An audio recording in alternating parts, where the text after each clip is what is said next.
अस्सलाम वालेकुम, मैं हूं फैसल अजीज़ खान।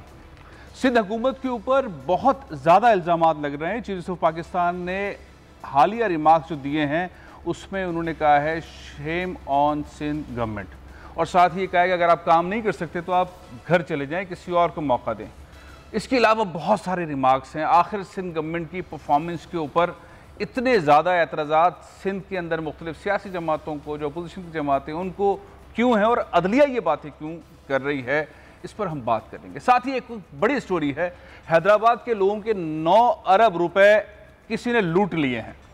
किसने लूट लिए हैं इस पर भी बात करेंगे, लेकिन सबसे बड़ी स्टोरी यह है कि इमरान खान ने जब कल खिताब फरमाया, वो खिताब सारी दुनिया के अंदर आज टॉप पर है, हर जगह लीड ले रहा है।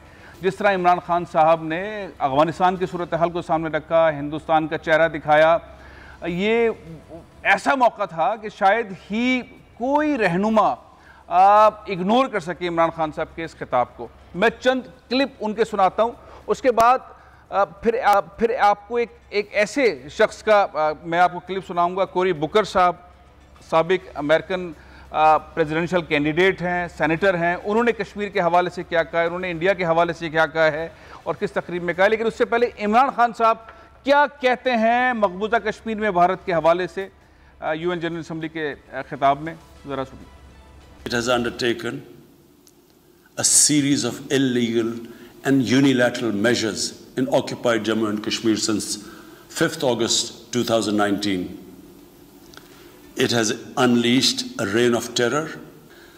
This repression is accompanied by illegal efforts to change the demographic structure of the occupied territory and transform it from a Muslim majority into a Muslim minority.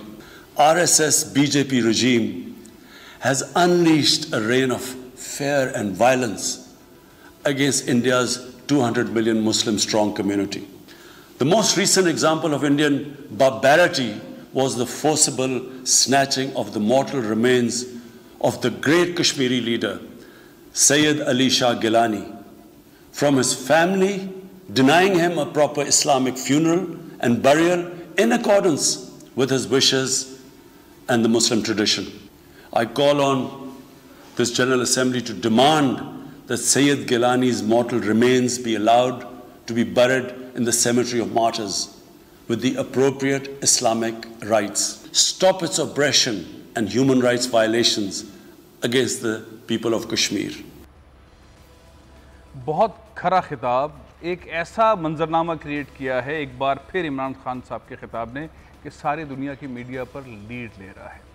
एक और बात जो उन्होंने सबसे अहम कही कि अफगानिस्तान की सूरत हाल को ठीक करने के लिए अमन की तरफ बढ़ना होगा, और इसके अंदर अमेरिका और यूरोप के कुछ शख्सियात जो हैं वो रोल प्ले नहीं कर रही। क्या कहा इमरान खान साहब ने, ये भी जरा सुनिए।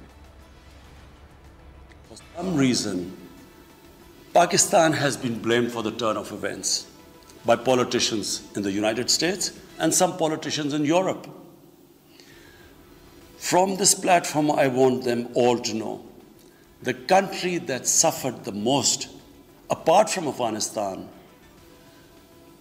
was Pakistan when we joined the US war on terror after 9/11. 80,000 Pakistanis died. $150 billion was lost to our economy. There were 3.5 million internally displaced Pakistanis. Fast forward 9/11, Pakistan is needed again by the US because now the US-led coalition is now invading Afghanistan, and it could not happen without Pakistan providing all the logistical support. What happened after that? The same mujahideen that we had trained that fighting foreign occupation was a sacred duty, a holy war, a jihad, they turned against us. Imran Khan साहब के इस खिताब ने वो हकाइक दुनिया के सामने रख दिए हैं जो शायद माजी के सरबराहान इस तरह से दुनिया के सामने नहीं रखते थे। इसमें खौफ नज़र नहीं आया, बल्कि इसमें एग्रेशन नज़र आया। पाकिस्तानी कौम की नुमाइंदगी हुई है। अब अगले स्टेप्स होंगे क्या? अमेरिका इसको संजीदा लेगा, नहीं लेगा? दुनिया ये भी कह रही है, बहुत सारे मीडिया वाले कह रहे हैं कि इमरान खान साहब को अमेरिका आकर ये खिताब करना चाहिए था, उससे ज़्यादा बड़ा इम्पैक्ट आता। ब्रिगेडियर गजनफर मेरे साथ इस वक्त मौजूद हैं। ब्रिगेडियर साहब अस्सलाम वालेकुम। जी वालेकुम अस्सलाम सर। एक ज़बरदस्त खिताब, एग्रेसिव खिताब लोगों ने सुना, बहुत ज़्यादा डिस्कस हो रहा है। ये खिताब किस लेवल पर एक्सेप्ट किया गया है, दुनिया में किया जाना चाहिए ब्रिगेडियर साहब? देखिएगा, एक रिसेंट मोरल है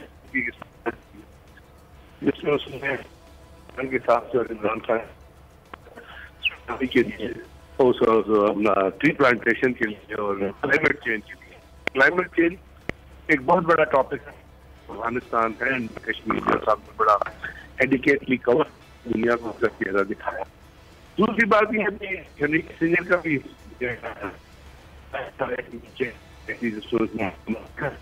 अफगानिस्तान के सबसे वहाँ पे इंडिया ने जिस डिच किया है, उन्होंने कि अमेरिका को भी डिच किया और अफगानिस्तान सूरत हाल को भी डिच किया। ब्रिगेडियर साहब की आवाज़ प्रॉपर नहीं आ रही है, टीम से कहता हूँ जरा आवाज़ क्लियर करें। इसी दौरान डॉक्टर हुमा बकाई साहिबा ने हमें ज्वाइन किया है। डॉक्टर साहिबा अस्सलाम वालेकुम। जी अस्सलाम वालेकुम। डॉक्टर साहिबा, खिताब बहुत एग्रेसिव था, फैक्ट्स के ऊपर था, बहुत संजीदा खिताब था। दुनिया ने आपके ख्याल में किस तरह लिया है इमरान खान साहब के इस खिताब को? मेरा ख्याल है कि एग्रेसिव खिताब नहीं था, लार्जली एक्सपेक्टेड था और जो रिवायत इमरान खान साहब ने लास्ट ईयर डाली थी वो रहे और ऐसे इशूज जिससे अमूमी तौर पर बात करते हुए डेवलपिंग वर्ल्ड की लीडरशिप कतराती है, उन पर उन्होंने बहुत खुलकर वाज़े तौर पे बात की। तो जाहिर है उन्होंने इस्लामोफोबिया का जिक्र किया और फिर जो अफगानिस्तान में सूरत हाल में और वहाँ तालिबान की न्यू रियलिटी है और उसके ऊपर जो वेस्ट का स्केपिज्म है, यानी वो कुल्ली तौर पे जिम्मेदार हैं इस बात के लिए कि आज अफगानिस्तान जो है वो तालिबान के पास है। और फिर वो कदमने शराइत और इस तरह की बातें कर रहे हैं जैसे जो कुछ तालिबान कर रहे हैं उनको ये सब पता नहीं था। जिस एंटिटी को उन्होंने अफगानिस्तान हवाले किया था उसके डीएनए से वो बहुत अच्छे तौर वाकिफ है, क्योंकि वो तो उनके साथ 20 साल वहाँ टिके रहे और अपने इनखला के लिए वायदे भी किए। तो मेरे ख्याल है कि ये जो हिपोक्रेसी थी वेस्ट की है इस वक्त बिलखुसूस अफगानिस्तान के हवाले से, उसको उन्होंने इमरान खान साहब ने कॉल आउट किया है। फिर क्लाइमेट की बात की, जाहिर है जो इंडियन एट्रोसिटीज हैं इस वक्त, जो नस्ल कुशी है इंडिया में मुसलमानों की और माइनॉरिटीज की, उसके हवाले से बात की। तो मेरा ख्याल है कि इमरान खान साहब जब बात करते हैं तो उनकी स्पीच रेजोनेट करती है कमजोर वनरेबल तबकों से, मुल्क के अंदर भी और मुल्क के बाहर भी। अच्छा डॉक्टर साहब, हम कोई नतीजा निकाल पाएंगे क्या इनकी तकरीर को उस तरह से वेस्ट लेगा, अमेरिका लेगा? उन्होंने निशानदेही कही है, कुछ सियासतदान, कुछ लोग जो हैं वो ज़िम्मेदार हैं अमेरिका के अंदर, यूरोप के अंदर, अफ़गानिस्तान के अंदर जो सूरत हाल है उसको उस तरह से करना नहीं चाहते हैं, पॉजिटिव होना नहीं चाहते। हम इमरान खान साहब की इस एडवाइस को, इस तकरीर को अफ़गानिस्तान में क्या नतीजा देखेंगे? कोई ऐसी कोई चीज़ आपको नज़र आती है करीब में कि कोई वाकई अमेरिका जो है अपना माइंडसेट चेंज करे अफ़गानिस्तान के हवाले से? देखिए, ये कोई यूनाइटेड नेशंस में जो तकारीर होती है उनकी वजह से फॉरेन पॉलिसी में पैराडाइम शिफ्ट नहीं आते, लेकिन कुछ हकायक हैं जिनको आप दुनिया के सामने वाज़े तौर पे रखते हैं। और पाकिस्तान ने अपने मौक़िफ़ में कोई हिपोक्रेसी नहीं रखी है। वो कह रहे हैं कि हाँ जी हम तालिबान को सपोर्ट कर रहे हैं और आप भी सपोर्ट कीजिए, क्योंकि इसके अलावा कोई चारा नहीं। मैं आपसे दोबारा गुजारिश करूं कि वेस्ट जितनी भी बातों में इस पूरी सूरत हाल को लपेट ले, जो उनके अपने अहदाफ है, उनके कंसर्न्स है अफगानिस्तान में, उनका भी इदराक मुमकिन नहीं है अगर वो तालिबान को इंगेज नहीं करते और उनके साथ कल्टिवेट नहीं करते। इस वक्त यूनाइटेड स्टेट्स बिलखुसूस अपना जो एजेंडा है न्यू कोल्ड वॉर का, चाइना से मकासमत का, इंडिया को अपीजमेंट का, उन सब को फैक्टर इन करते हुए तालिबान के साथ इंटरेक्ट करना चाहता है और इंगेज करना चाहता है। और इस तरह से स्ट्रैटेजिक कंफ्यूजन होगा और मसाइल होंगे। और जिस तरह 20 साल बाद दोबारा अमेरिका को अपने मौक़िफ़ पे पड़ा है, ऐसा ना हो कि अब एक बार फिर वो वही गलती दोहराए।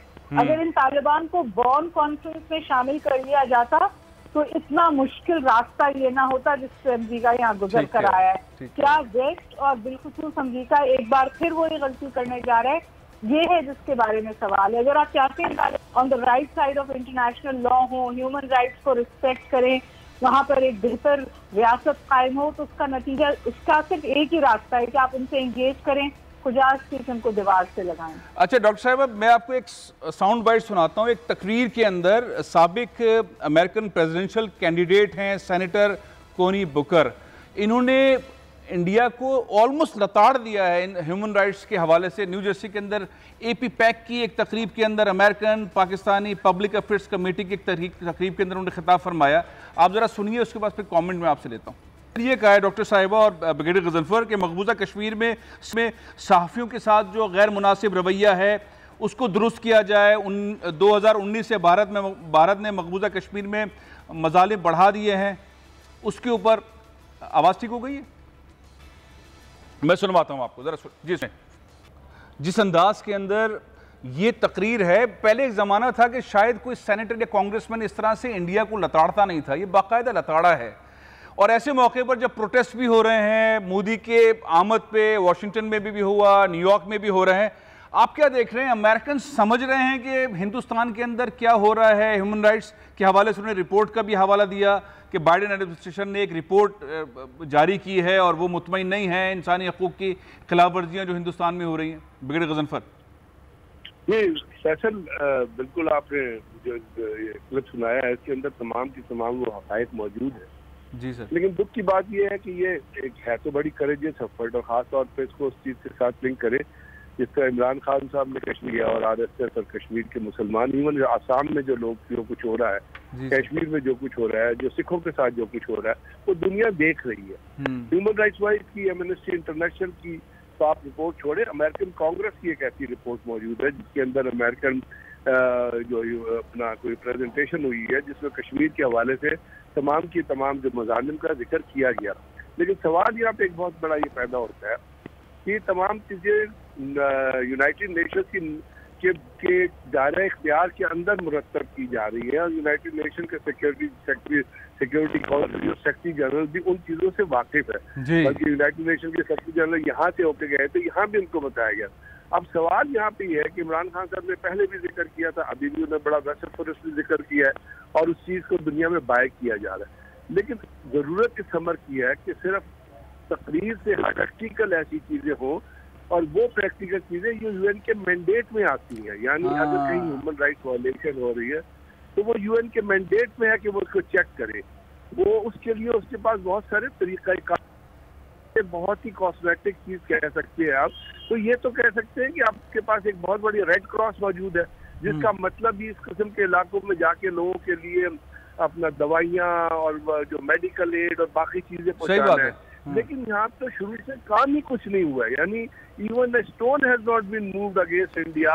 अच्छा, एक चीज गरमर साहब बताएं, आप रिपोर्ट्स आती रहती हैं, रिपोर्ट्स को अब जाहिर है जिस तरह आपने भी बताया मैं भी पढ़ता रहता हूँ, लेकिन मैंने शायद इतने रिसेंट पास्ट में कोई ऐसा सेनेटर इस तरह से गुफ्तगू करते हुए, पब्लिक में बात करते हुए, अमेरिकन जो कि प्रेसिडेंशियल कैंडिडेट भी रहा हो, कोरी बुकर, मैंने नहीं सुना। ये ये एक माइंडसेट चेंज हो रहा है। हम देख रहे हैं बाइडेन के बहुत करीब हैं, ये माइंडसेट चेंज हो रहा है। बाइडेन इंडिया के करीब है, ये पाकिस्तानी लॉबी के करीब हैं, इस अंदाज के अंदर बात कर रहे हैं, तो ये शिफ्ट है किसी हद तक, आप समझते हैं? जी बिल्कुल शिफ्ट है। यूरोपियन यूनियन के जब एम्बेसडर गए थे कश्मीर में और नहीं जाने दिया गया था श्रीनगर एयरपोर्ट से, तो उनकी बड़ी स्ट्रांग स्टेटमेंट आई थी, और उसके बेसिस के ऊपर बहुत सारे आर्टिकल दुनिया में लिखा गए थे, और अमेरिकन गवर्नमेंट से डिमांड किया गया था कि जी आप उसके अंदर इन चीज़ों को रोकें। तो ये चीज़ें अब इसको हमने इस स्टेटमेंट को कंबाइन करना है इमरान खान का जो स्टांस है उसके जरिए, और ये चीजें दोनों जब मिलेंगी तो दुनिया के अंदर जब ये और कम से कम मेंटल थिंकिंग की जो आप बात कर रहे हैं, जो मेंटल ओरिएंटेशन की आप बात कर रहे हैं, जो इंडिया के अंदर जो फॉल्ट लाइंस है उसकी जो उनका वो उजागर होंगी। अगर तो बिल्कुल ही खामोश बैठ गए तो कुछ भी नहीं होगा ना। अगर आप ना बोले तो फिर दुनिया तो नहीं बोलेगी। दुनिया उस वक्त बोलेगी जिस वक्त पाकिस्तान इमरान खान बोलेगा, हमारी ऑपोजिशन पार्टीज बोलेंगी और कश्मीर के ऊपर एक जॉइंट स्टांस पेश करेंगे। लेकिन हमारे यहाँ अपने अंदर एक डिवीजन है कि खाली इमरान खान काफी नहीं है। हम तो यहाँ पे इलेक्शन में जाते हैं तो कश्मीर का तो जिक्र ही नहीं करते। हम जिक्र करते हैं अपने पॉलिटिकल डाइवर्जेंसेस का, पॉलिटिकल डिफरेंसेस का और ब्लैकमेलिंग का और टारगेटिंग का। तो यहाँ पे ये जो चीज आ रही है, अब इसको बाय करने की जरूरत है, इसको कैश कराने की जरूरत है। उसको कैश आप कराएंगी आपकी एम्बेसीज। और हमने कहा था कि ये डेस्क बनाएंगे हर एम्बेसी में, क्या हमने बना दिया? तो हमारे अपने हाफ हार्टेड एफर्ट जब तक चलेगी तो एक इमरान खान से है उस कोशिश को तकवीत पूरी तरीक़ेकार से नहीं मिलेगी। तो there is a need to think, यहाँ पे बैठने की जरूरत है। और यही जो आपने एड्रेस सुनाया है, इस एड्रेस को आगे लेके चलने की जरूरत आगे लेके। बहुत बहुत शुक्रिया, बहुत बहुत शुक्रिया ब्रिगेडियर। APPAC एक ऐसी तंजीम है, American Pakistani public affairs committee, जो बार बार ऐसे कांग्रेसमैन सेनेटर्स को कायल कर रही है। मैं भी 2 साल पहले कौरी बकर से मिला था तो उस वक्त उन्हें कश्मीर के बारे में इतना नहीं मालूम था, लेकिन ये तकरीर उन्हें इस तरह की है जैसे उन्हें सारे हकाइक हिंदुस्तान क्या कर रहा है कश्मीर में और हिंदुस्तान के अंदर, वो तमाम चीज़ें बता रही है। ब्रेक ले रहा हूँ, ब्रेक के बाद हम बात करेंगे पाकिस्तान पीपल्स पार्टी अंडर अटैक क्यों है, क्या वजह है कि हम चीफ जस्टिस ऑफ पाकिस्तान के रिमार्क सुन रहे हैं, अपोजिशन की पार्टीज भी इल्ज़ाम लगा रही है, लोग मुतमईन नहीं है, लेकिन पीपल्स पार्टी एग्रेसिवली बड़ा अच्छा काम कर रही है। सिंध हुकूमत काम नहीं कर पा रही है, उस पर इल्ज़ामात हैं, वजह क्या? और साथ ही हैदराबाद के अंदर 9 अरब रुपए कौन उड़ा ले गया? इस ब्रेक के बाद।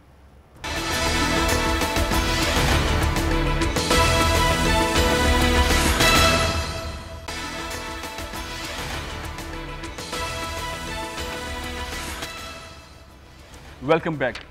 चीफ जस्टिस ऑफ पाकिस्तान जनाब जस्टिस गुलजार अहमद साहब सिंध हुकूमत की परफॉर्मेंस के ऊपर कई बार अपने रिमार्क्स देते रहे हैं, लेकिन हालिया दिनों के अंदर जो उनके रिमार्क्स हैं उन्हें नज़रअंदाज नहीं किया जा सकता। उन्होंने कहा है शेम ऑन सिंध गवर्नमेंट, अगर काम करना नहीं आता, कचरा नहीं उठा सकते, जाएं किसी और को मौका दें। और भी इस तरह के बहुत सारे हैं रिमार्क्स जिसमें उन्होंने ये भी कहा था जस्टिस एजाजुल एहसन ने कि कुछ तो खुदा का खौफ करें। ये सिंध हुकूमत की परफॉर्मेंस के ऊपर हम यहाँ अपोजिशन से गुफ्तगू सुनते हैं, PTI, MQM, PSP, Jamaat Islami मुसलसल बात कर रही होती है। सिंध हुकूमत अंडर अटैक, मुराद अली शाह उस तरह डिफेंस नहीं कर पा रहे, कुछ पोजीशंस चेंज हुई हैं तो उसमें कॉन्फ्लिक्ट भी हैं जो खुलकर सामने आ रहे हैं। मुर्तज़ा वहाब साहब को एडमिनिस्ट्रेटर बनाने पर सईद गनी साहब, नासिर हुसैन शाह साहब, ये सारे मामलात हैं। सरदार शाह साहब डेस्क का स्कैंडल सामने आ गया, खंबे 2 अरब के चोरी हो गए, औकाफ के 1 अरब 80 करोड़ रुपए का स्कैंडल सामने आ गया, ये बार बार आ रहे हैं। हैदराबाद का एक 9 अरब रुपए का स्कैंडल सामने आया है, इस पर हम बात करेंगे। मेरे साथ मौजूद हैं सीनियर रहनुमा हैं, तर्जुमान रहे हैं बिलावल हाउस के सरदार नज़ाकत अली साहब, और मेरे नुमाइंदे हैदराबाद के इरफान राइन साहब भी मौजूद हैं। एक रिपोर्ट भी मैं आपको दिखाऊंगा, लेकिन एक सवाल यहाँ कर लेता हूँ नज़ाकत साहब से कि पाकिस्तान पीपल्स पार्टी वो ज़बरदस्त परफॉर्म कर रही है। जरदारी साहब, मैं एक नई चीज़ आपके सामने लेके आ रहा हूँ कि बिलावल भुट्टो पूरे मुल्क में ट्रैवल कर रहे हैं, जरदारी साहब मीटिंग्स कर रहे हैं, बलूचिस्तान के टॉप लोगों को अपनी पार्टी में शामिल कर रहे हैं, यहाँ पे GDA के टॉप लोग जो हैं वो पीपल्स पार्टी में जा रहे हैं, फंक्शनल लीग के लोग पीपल्स पार्टी में जा रहे हैं, सेंट्रल पंजाब के अंदर लोग आ रहे हैं पीपल्स पार्टी में काम ज्वाइन करने के लिए, लेकिन सिंध हुकूमत जो है परफॉर्म नहीं कर रही, पीपल्स पार्टी परफॉर्म कर रही है। ये क्या मामला है? देखें फैसल भाई, पहली बात तो ये कि मैं ये समझता हूँ कि बहुत ही काबिल एहतराम है हमारे चीफ जस्टिस ऑफ पाकिस्तान, और जो बेंच यहाँ पे समात कर रहा था कराची के अंदर, वो हमारे लिए सारे काबिल एहतराम है।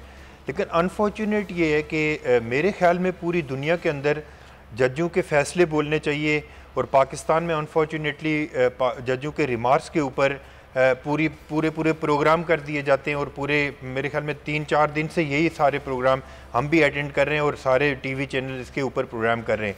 मुझे सिर्फ एक चीज़ की समझ नहीं आती कि सिर्फ सिंध ही क्यों, जिसको हमेशा हर इदारा या हर जो बड़ा फन खान होता है वो आके टारगेट करता है। ये चीज़ पंजाब के अंदर भी हो सकती है, KPK के अंदर भी हो सकती है, बलूचिस्तान के अंदर। क्या मैं सवाल पूछ सकता हूँ बहुत ही एहतराम के साथ कि कभी चीफ जस्टिस साहब पाकिस्तान ने लाहौर के अंदर इस तरह के केसेस की समाअत की? क्या बलूचिस्तान के अंदर किसी ऐसे केसेस की समाअत की, इस्लामाबाद के अंदर की या पेशावर के अंदर बैठ के की? लेकिन सिर्फ पाकिस्तान पीपल्स पार्टी को टारगेट करने के लिए और सिर्फ हमारी सिंध गवर्नमेंट को टारगेट करने के लिए मैं आपको बिल्कुल इंश्योर कर रहा हूँ कि पाकिस्तान पीपल्स पार्टी और सूबाई हुकूमत के पास जितने वसाइल हैं वो पाकिस्तान पीपल्स पार्टी के चेयरमैन बिलावल भुट्टो जरदारी की हिदायत के ऊपर हमारे बहुत अच्छे अमूर चल रहे हैं। Chief justice of Pakistan Peoples Party की हुकूमत को टारगेट करने के लिए यहाँ पे आते हैं। मैं सिर्फ ये कह रहा हूँ कि पाकिस्तान के अंदर और भी जगहों पे अगर सिंध के अंदर बैठ के इस तरह के रिमार्क्स पास होते हैं तो फिर ये इस तरह केसेस बेंच लाहौर में भी बनने चाहिए, फिर सारे सूबों के अंदर बनने चाहिए। देखिए डेस्क के ऊपर, मैं अगर आप डेस्क के ऊपर बात करना चाह रहे हैं, आप सुन लेना मेरी, सुन ले। अगर आपने सवाल किया है तो मेरी सुन ले। चीफ जस्टिस साहब ने, मैं चीफ जस्टिस साहब से बहुत ही एहतराम से रिक्वेस्ट करूंगा कि आप अपने फैसलों के अंदर जो मर्जी लिखें, लेकिन रिमार्क्स मेरे ख्याल में ये मुनासिब नहीं। चलें अब हैदराबाद के 9 अरब रुपए के ऊपर आ जाते हैं। मैं आपको रिपोर्ट दिखाता हूं, आपने भी बात कर ली। नहीं, एक मिनट, मैं आपको एक रिपोर्ट दिखाता हूं सर। हैदराबाद के अंदर हैदराबाद के लोगों के साथ गेम हो गया है। हैदराबाद डेवलपमेंट अथॉरिटी ने 12 साल में वो जो पैसे लिए आवाम से 9 अरब रुपए डिलीवर नहीं किया। क्या मामला है, जरा रिपोर्ट दें। हैदराबाद डेवलपमेंट अथॉरिटी का ये मंसूबा जो कि 12 साल से पैसे ले लिए हैं और 9 अरब रुपए का मामला है। नज़ाकिर साहब, मैं इरफान अराइन साहब से छोटा सा इस पर कमेंट ले लूँ, उसके बाद फिर मैं आपकी तरफ आता हूँ। इरफान अराइन साहब, रुकावट क्या है इस सारे मामले में? जी फैसल साहब, इस सारे मामले में अलॉटीज तो अपनी अदायगियां करते आ रहे हैं। टोटल जो हजम रखा गया था 13 अरब रुपए रखा गया था, जिसमें से तकरीबन 9 अरब रुपए हैदराबाद डेवलपमेंट अथॉरिटी को मिल चुके हैं और वो अखराजात जो हैं डेवलपमेंट के बजाय मुख्तलिफ हिस्सों पर किए गए, जिसमें हैरत अंगेज तौर पर ब्यूटिफिकेशन पर तकरीबन 11 करोड़ रुपए खर्च किए गए। और वो ब्यूटिफिकेशन कहाँ है उसका कहीं कोई रिकॉर्ड नहीं है, कहीं शहर में हमें नजर नहीं आती है। उसके साथ साथ जो पैसे हैं वो अदायगियां तनख्वाहों में कर दी गई हैं। अगर तनख्वाहों में तमाम अदायगियां कर दी जाएंगी तो जो प्रोजेक्ट है उसकी लागत में अब दिन ब दिन इजाफा हो रहा है। अब ये जो हजम है, जो 13 अरब रुपए का तखमीना लगाया गया था, अब तकरीबन मार्केट प्राइस से हम इसका अगर करें, हिसाब करें तो तकरीबन 50 अरब रुपए का 50 अरब रुपए का प्रोजेक्ट हो गया मार्केट के हिसाब से। अच्छा नज़ाकिर साहब, हम बेसिकली, मैं आपकी तरफ आता हूँ इरफान। नज़ाकिर, मैं इरफान साहब आपकी तरफ आता हूँ। नज़ाकिर साहब, बुनियादी तौर पर एक सिंध हुकूमत ने स्कीम लॉन्च की, उसने कहा कि हम आपको सस्ते घर देंगे, पैसे ले लिए, 9 अरब रुपए जमा हो गए, 13 अरब रुपए जिस तरह इरफान बता रहे हैं, रिपोर्ट में ही बताया गया।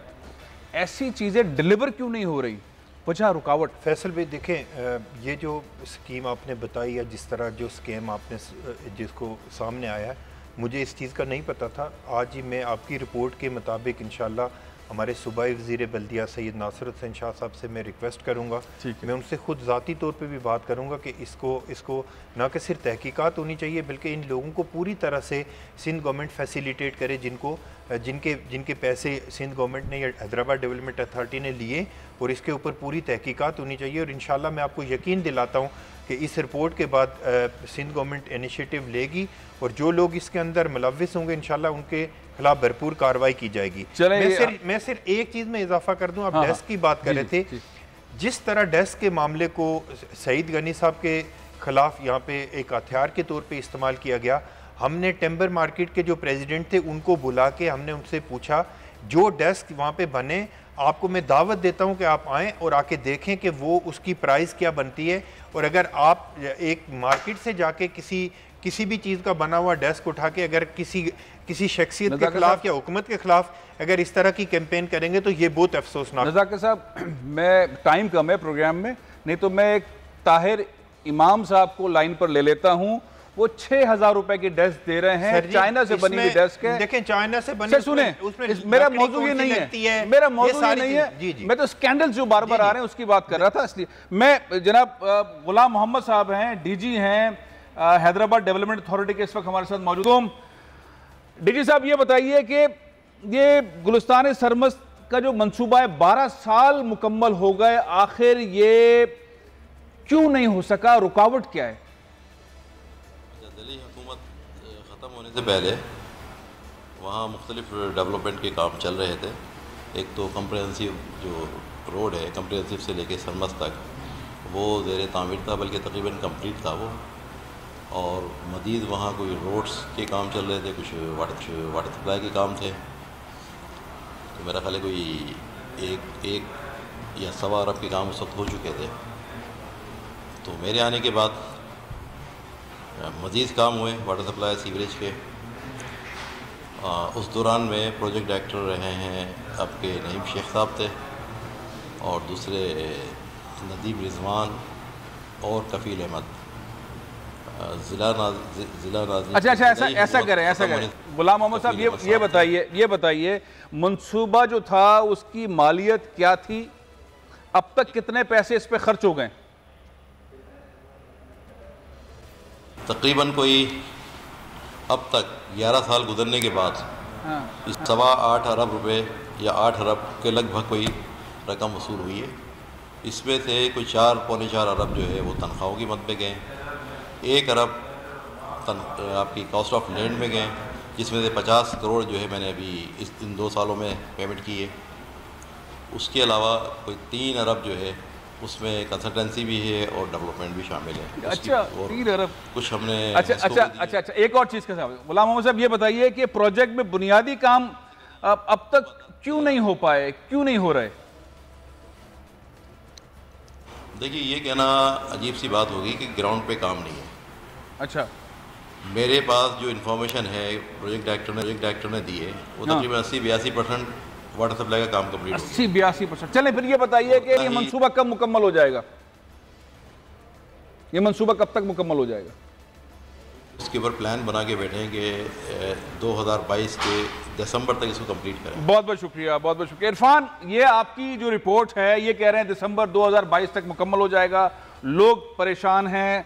आपने रिपोर्ट में ग्राउंड रियलिटीज भी दिखा दी हैं, डीजी साहब कह रहे हैं 2022 तक हो जाएगा। आपको नजर आता है ग्राउंड पर इरफान?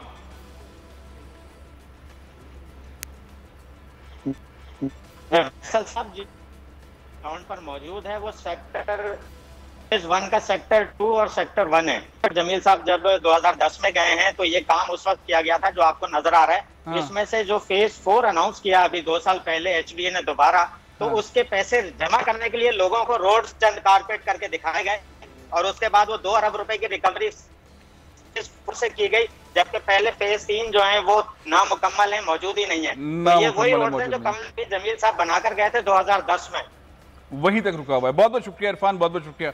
रज़ाक साहब, मंसूबे रिहायशी सिंध में बहुत कम है, नामुकम्मल है, जिस तरह से हैदराबाद के अंदर हुआ, यहाँ पर भी बहुत सारे ऐसे मामला हैं, केडीए के, बहुत सारे ऐसी चीज़ें। अगर हम ये जो 2 साल हैं पाकिस्तान पीपल्स पार्टी के बचे हैं इस हुकूमत की, फिर इलेक्शन होंगे और उसके बाद नताइज होगा कौन सी हुकूमत आती है, इस वक्त कौन से मंसूबे आपकी गवर्नमेंट समझती है कि जल्दी से हमें सिंध में करने हैं, मुकम्मल करने हैं?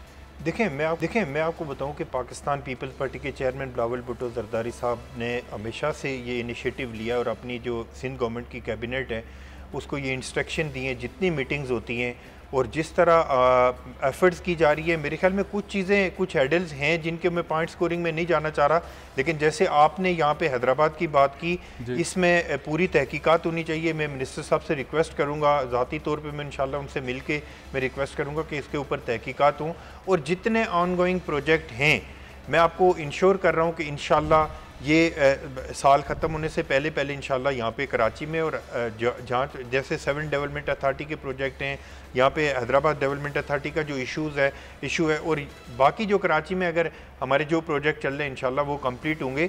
और मैं ये समझता हूँ कि बहुत सारी चीज़ें फैसल भाई, हमारी ब्यूरोक्रेसी अनफॉर्चुनेटली, जिस तरह ये हैदराबाद डेवलपमेंट अथॉरिटी के चेयरमैन साहब या डीजी साहब बात कर रहे थे, ये किसी पिछले के ऊपर वो सारी चीज़ें थोपना चाह रहे थे, तो ये सारी चीज़ें हमें देख कर चलना होंगी। और मैं आपको इंश्योर करके जा रहा हूँ कि अगर आज आपने यहाँ पे हैदराबाद का स्कैम सामने लेके आए तो इसके ऊपर इंशाल्लाह पूरी तहकीकात। कोर्ट ने ऑर्डर किया नस्ला टावर तोड़ दें, अब सिंध हुकूमत, पीपल्स पार्टी की हुकूमत कब ये नस्ला टावर तोड़ रही है? देखें, डिपेंड करता है कि नस्ला टावर के अगर वहाँ पे बहुत सारे लोग ऐसे हैं कि जो बेघर हो जाएंगे और उनके अपने इश्यूज हैं, और अगर हम सुप्रीम कोर्ट ने टाइम दिया, सिंध गवर्नमेंट देखें, सिंध गवर्नमेंट किसी भी बेघर को किसी भी आदमी को बेघर नहीं करेगी, मैं आपको इंश्योर कर रहा हूँ। सुप्रीम कोर्ट की बात नहीं मानेगी। देखिए सुप्रीम कोर्ट की बात बिल्कुल, हम सुप्रीम कोर्ट से अगेन एंड अगेन रिक्वेस्ट करेंगे कि इसके ऊपर रिव्यू करें। रिव्यू तो खत्म हो गया, सब कुछ खत्म हो गया, सारी अपनी जगह पे, लेकिन किसी एक जगह के ऊपर फोकस करना, मुझे सिर्फ वही सवाल, फिर मैं वही बात करूंगा कि पूरे पाकिस्तान के अंदर कहीं भी किसी को कोई एरर नजर नहीं आ रहा। सर रिव्यू पिटीशन के ऊपर फैसला हो गया, आप कोई फैसला नहीं है, सारे इश्यूज नजर आ रहे हैं। और जहाँ पे नस्ला टावर की बात है, मेरे ख्याल में अगर चीफ जस्टिस साहब ने जो डेट दी है तो उसके ऊपर सिंध गवर्नमेंट मन इंशाल्लाह अमल दरामद तोड़ देगी। ठीक है, तोड़ देगी। मैं इस पे पूरी मालूमात तो नहीं है, अमल दरामद यही है, लेकिन देखिए सुन लेना, पॉइंट ये है, चल सेकंड बाकी रह गए, चल सेकंड बाकी रह गए, जो बिल्डिंग तोड़ेगी उन सारे अलॉटीज को सिंध गवर्नमेंट पैसे देगी? नहीं, सिंध गवर्नमेंट क्यों पैसे देगी? नहीं देगी। अच्छा, जिन लोगों ने इजाजत दी थी इस बिल्डिंग को बनाने की, उनके खिलाफ कार्रवाई करेगी? जिन लोगों ने बिल्डिंग बनाने की इजाजत दी, सिंध बिल्डिंग कंट्रोल अथॉरिटी के लोग, इन लोगों के खिलाफ कार्रवाई करेगी? देखिए मेरी मालूमात के मुताबिक जो नस्रा टावर की जितनी रिक्वायरमेंट्स हैं, जितनी डॉक्यूमेंटेशन है, वो सारी एज पर ला है। लेकिन चीफ जस्टिस साहब पाकिस्तान दायरे जैसे उनकी मर्जी है, जैसे उनकी, नहीं मैं चैलेंज नहीं कर रहा हूं, लेकिन उनकी जितनी डॉक्यूमेंटेशन जो मैंने मेरी नजरों के सामने से गुजरी है, उनके जो नक्शे पास हुए हैं, उनका जो लेआउट प्लान है, उनकी जो मास्टर प्लान के अंदर सब जाली होता है, वो सारे सब बैठ के कनाडा से होता है, वो सारी चीजें सब खाते चेंज हो जाते हैं। आपको याद होगा कि एक चीफ साहब ने आपको याद होगा कि एक इनसे पहले भी एक चीफ जस्टिस हुआ करते थे, साकिब निसार साहब, उन्होंने इस्लामाबाद में किसी एक जहाँ पे बड़े लोग रहते थे वहाँ पे रेगुलाइज किया था। जी जी, मैं रिक्वेस्ट करता हूँ चीफ जस्टिस साहब पाकिस्तान से, हम रिक्वेस्ट ही कर सकते हैं, ज़ाहिर इस मुल्क के चीफ जस्टिस हैं, कि वो लोगों को बेघर करने की तरफ ना जाएं, बल्कि ऐसे ऑर्डर पास करें जिससे लोगों को अपना घर में असर हो। बहुत बहुत शुक्रिया जाकिर साहब, दे चुके हैं, रिव्यू का ऑर्डर दे चुके हैं, अब कोई रास्ता नहीं बचा, कोई रास्ता नहीं, नस्ला टावर ने टूटना है। सुप्रीम कोर्ट ने फाइनल रिव्यू पिटीशन के अंदर भी यह अहकाम जारी कर दिए, नस्ला टावर अब तोड़ना है, 1 महीने का टाइम है सिंध गवर्नमेंट के पास, उसने तोड़कर इन अलॉटीज को आबाद करना है, और आबाद करना है उसी तरीके से जिस हिसाब से वो रहते हैं। प्रोग्राम ये ख़त्म कर रहा हूँ, कल के प्रोग्राम में आप देखेंगे पाकिस्तानी वो हीरोज़, वो चैंपियंस जो हिंदुस्तान को हराते रहे मुख्तलिफ खेलों के मुकाबले में, उनका हाल किया है। कुछ ऐसे हीरोज़ हैं जिनके पास किट्स मौजूद नहीं है, तैयारी के पैसे नहीं है, ट्रैवलिंग के पैसे नहीं है, उनका क्या हाल है, इस पर हम बात करेंगे कल के प्रोग्राम में। इजाज़त दीजिए, पाकिस्तान जिंदाबाद।